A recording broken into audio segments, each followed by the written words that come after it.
Assalomu alaykum do'stlar. Turkapondagi eng muammo bo'ladigan burchak qanday olinadi? Buni birgalikda hozir ko'rib chiqamiz. Birinchi bo'lib o'zini palasasidan shablon olamiz.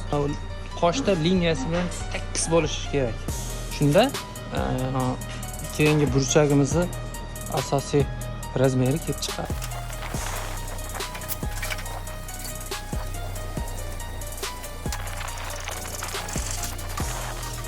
Xo'p, burchakni burchak holatda keltirishimiz uchun 4-3 mm dan 90 gradusdan qochirib olamiz. Bu tarafini ham, bu tarafini ham 4-3 mm da shunda shunaqangi burchak holat kelib chiqadi.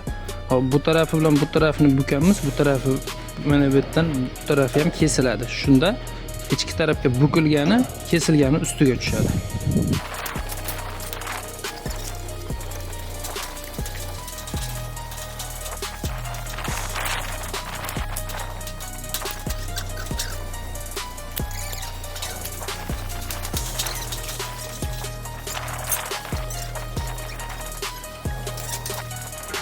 Do'stlar, mana burchagimizni chiqarib oldik. Cho'tki chiqdi.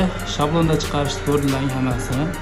Ideal bo'lib millimetrlargacha chotki chiqadi. Turkaponchalarga jo'natib qo'yamiz. Like bilan, podpiska bilan qo'llab-quvvatlab qo'yamiz.